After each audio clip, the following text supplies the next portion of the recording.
And then I found these beautiful red sweet peppers. And I'm just going to core it and just remove that seeded part and slice it and chop it really finely.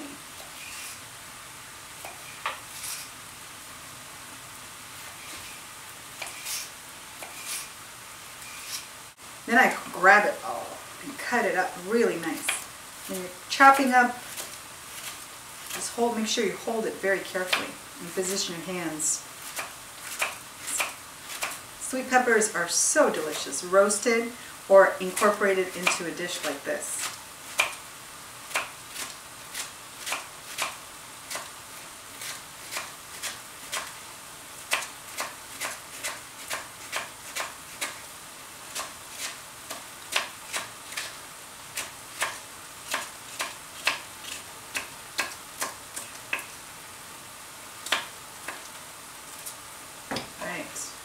Into the pot it goes.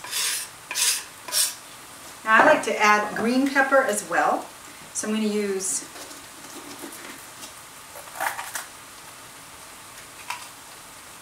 a green pepper and core out the seeds. And chop that really finely. Since that's really a big pepper, I'm going to just use half of one.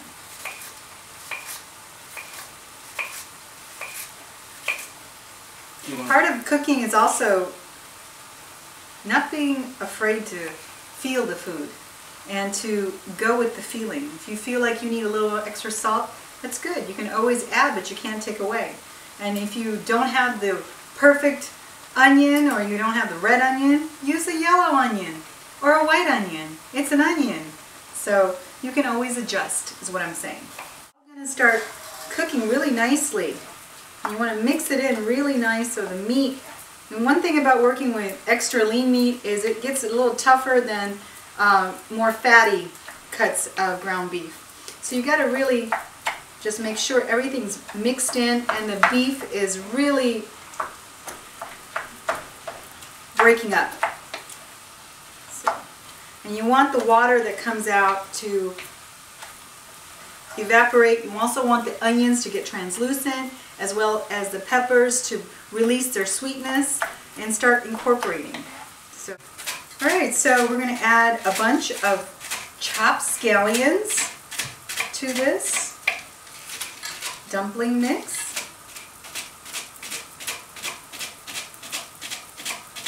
Just cut it up real fine.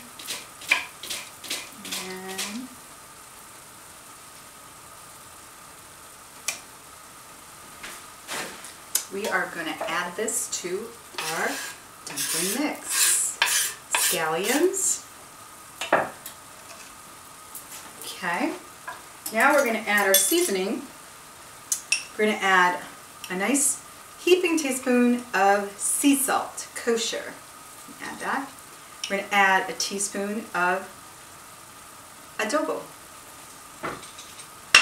I'm going to add about 1 teaspoon, and sometimes, you know, if you feel, sometimes I like to add 2 teaspoons because paprika is really sweet. 2 teaspoons of sweet paprika.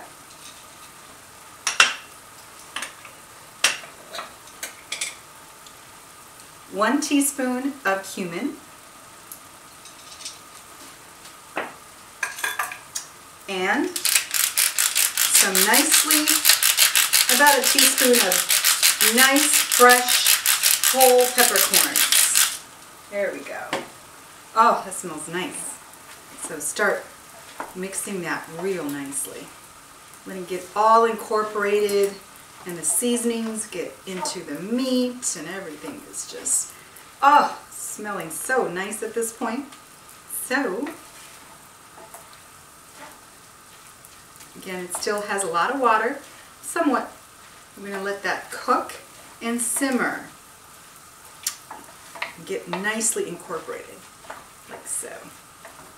Now, while this is cooking, I have another trick that I like to do for my dumplings, and it is to basically do another seasoning that I add, and again, it's all about layering flavors. So what I like to do is I like to take a few garlic cloves and in the processor, put 2 fresh garlic cloves,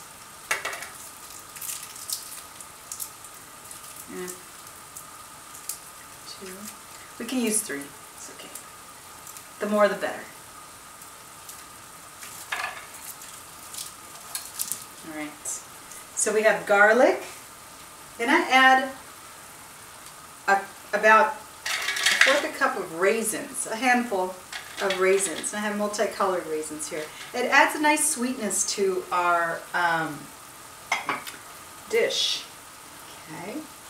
Then I add 1/4 a cup of balsamic vinegar.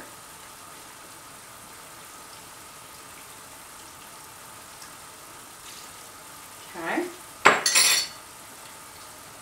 And I add a bunch of chopped cilantro. It's going to add a nice flavor combination to our dumpling filling.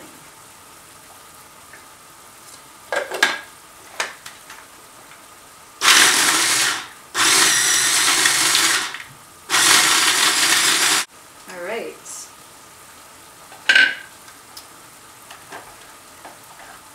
Wow, that looks nice. Take that out. And we're going to add this to our dumpling mix.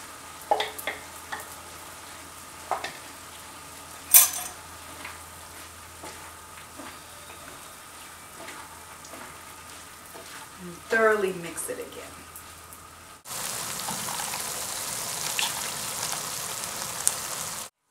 So now when we have our dumpling filling cooking, I'm going to take 1 potato and I'm going to peel. I like to use a russet for my dumplings. And wash and peel a nice large russet potato.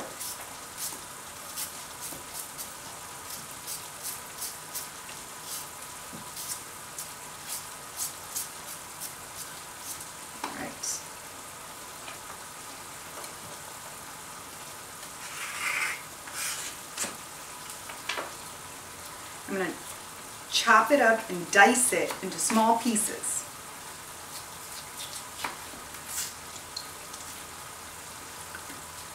And we're going to boil it until they're firm, but not too soft. So al dente it's called in Italian, soft but firm.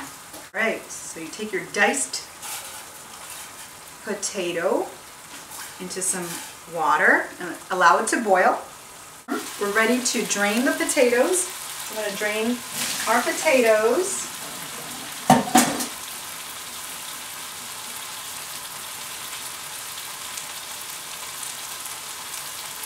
We're going to add the potatoes to our dumpling filling. Mix it in like so. It's really nice because the onions are caramelized and the spices have come out with the meat, and oh, so yum. Okay. And the final step is to add a cup of frozen peas. And that is just going to make our dumplings just fabulous. And so we mix it in, get that all nice and mixed.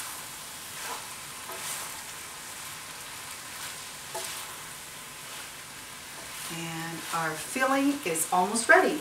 We turn it off the burner, and we're going to let it sit and let it cool down for about 10-15 minutes before we assemble our dumplings. Now the time has come to assemble our dumplings. So this is what we're going to do. We're going to take our dumpling dough that we've pre-cut, and we're going to open it up a little bit. We're going to take a scoop, a generous scoop of our filling. Oh, maybe that's a little too generous. Okay. Sometimes we can't be too generous. Okay, then we're going to put it right in the middle, like so. And we're going to stretch it, the dough, so it's nice. I like to make my dumplings nice, and we're going to fold it in half. We're going to squish the edges, so forth. Like that with our fingers. Okay.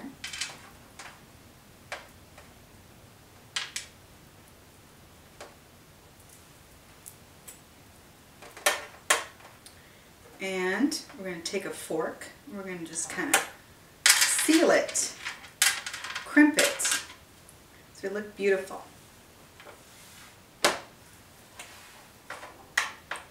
You can push down really nice and hard. It gives a nice, beautiful shape. All right. We're going to gently place our dumpling like that, right there. Now that I have all my dumplings all assembled, I'm going to put, I've taken an egg yolk and I've blended that. And so I'm going to take a brush and I'm going to brush each one.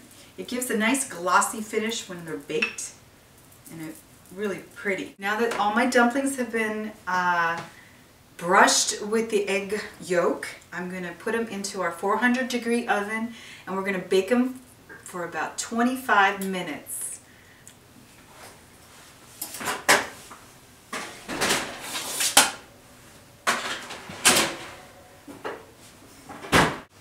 Okay, now it's been 25 minutes and our dumplings are ready to take out of the oven. So here we go. They've been cooking and baking. Oh, look how beautiful they came out. So we take our dumplings out, let them cool. Really nice and golden and delicious. And I took out a really beautiful tray to serve them in. So I'm going to let them sit for a little bit. I like to let them sit for about 15-20 minutes and serve them warm to all my guests. And I like to transfer that gently and arrange them so beautifully. Oh, they smell so good too. Yep, okay. Now it's time for our spice of life. Ladies, I have a question for you. What is at a bar? Huh? What's that you said? No. The gong says you're wrong. Yeah. You know what's at a bar? I'm going to show you what's at a bar. You see this bar right here? The only thing at a bar is a barfly. You need to flick it away from you. I have a girlfriend. She keeps complaining she always meets the wrong guys at the bar. Finally, I sat her down and broke her the news. Leave the bar scene.